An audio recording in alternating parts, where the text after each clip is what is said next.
Reiz dzīvoja Kalnrukšķīte.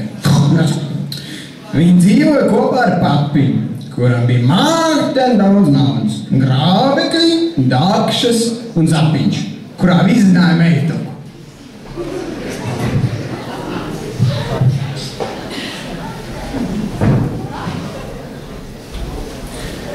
Papiņš stāstīja meitukam. Klausies tu, jā? Es tev no Vegasā satiku vienu baigo meču, baigo čikīti. Mēs svinējam to, ko šodien mums nav traktors nobraucis. Jo zinu, visādi gadās, un tāpēc mēs pa Margaritai iepļāvu. Reibināja, ka traks, kā baila pilnīgi palika. Un tad mēs izlēm, nav ko jālež balvoties. Par pašām kārzām neko daudz nevarēs pastāstīt, jo neko neatcerās, bet bildes jau bija daudz soši.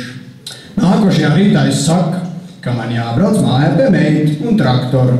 Bet šī saka, ka maukšot man te līdzi. Tad viņi nopērk tačkai bileti un brauc dzīvot ar mums. Kalnrukšķīt nesaprašanā jautā. Kas tad tāds? Papiņš aizmirs pieminēt, ka viņa vecē līdz nākot bagāžu. Modra un spodra. Čau!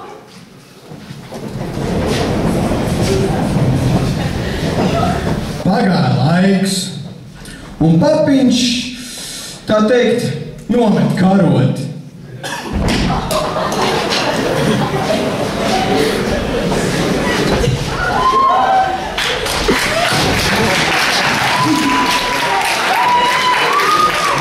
Pēc papiņa nāves pamāte iemetinājās viņu ūķī un sagrāba visu viņu naudu. Kad viss naudu sanest mājā un paši aizšāvušās šopingā, džālis nolēma laisties uz riktīgo zaļumvalvu. Viņš sataisījās savās labākajās kleitas, riktīgi uzpucējās.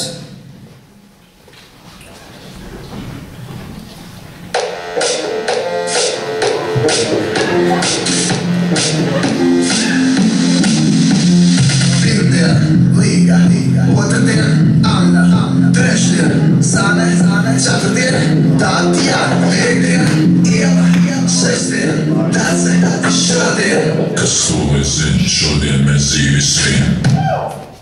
Ielabi, toči labi. Trakās bābas saskatījās un tā noteica. Pamāte Aurols Kalnrukšķīt.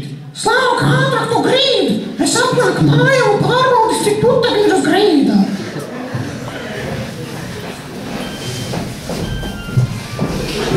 Pēkšņi, pilnīgi pēkšņi, atsprākst vaļā durvi. Kas tad tur ir? Es tev padarīšu smuku.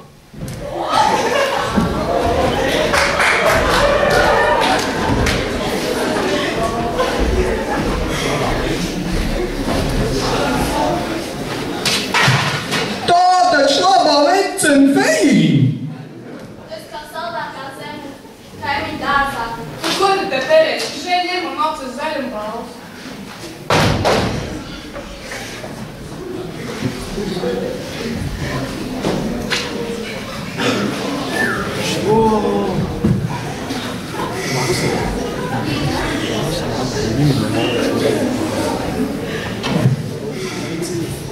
Kas par brīnumu?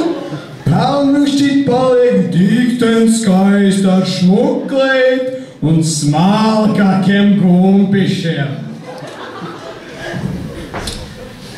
Feina laikam kaut ko aizmirst piebilst. Neaizmirsti ķirbi!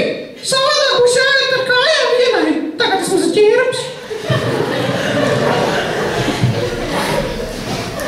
Neac nepamiršķim, ka Kalnrukšķīt jau ir klāt un laižas tusā. Tev mahten liela jautrība. Lai gan daudz smieties no manā gaumē, jautrības vilns ir baigi hīt.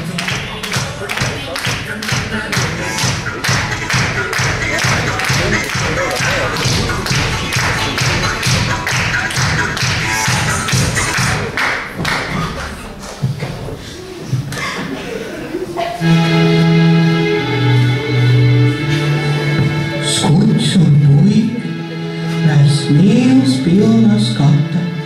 Jā, un tā ir mīlestība no pirmā skata.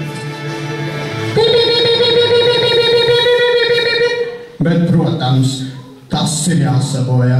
Droši vien ārkārtējais zvans par kāļu mešanas sacensību rezultātiem. 200 metri? To jau tas bija jaudīts kā varbūt tas grāmats. Nē, bet tās tā mums runāja taisnīt sakot, man laikam bija taisnīt, jā. Es jau teicu. Bet tālrukšķīt pa to laiku izštuko, kā varētu spēlēt pazudušo mantu atgriešanu īpašniekam spēli. Tāda spēle tak nemaz nav.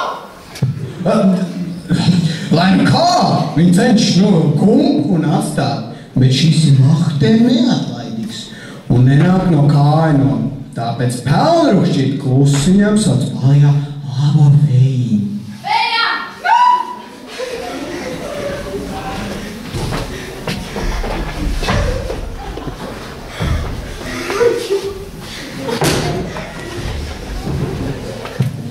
Princis beidzot beidz spļāpāt pamupiņik un pērās šumu, lai var iepazīties ar sekseri, kur tik mahtēm labdejoja.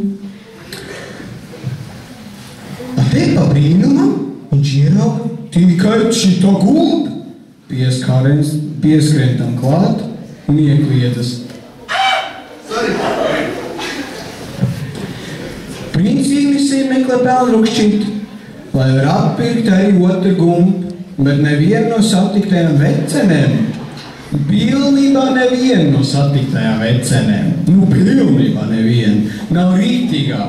Un princis jau sāk krist galīgā izmisumā. Čorik nezinu, ko dari. Princis jau ir gatavs mest plint krūma, kad pēkšņi ieraug piņķojošo pelnrukšķīt. Viņš pieparas klāt un mēģina slēgt darījumu par otru gumpi atpirkšanu. No sākuma nekas nesanāk, bet tad viņš izvelk no kabatas savus tačkas atslēgas un pelnrukšķīt nevar atteikt šādam darījumam. Princis iesit padusē gumpi, pelnrukšķīt ielec tačkā. Kas tev garšā? Es zināju, ka tas cenis te garšā. Un abi nozūd tālajās ilējās.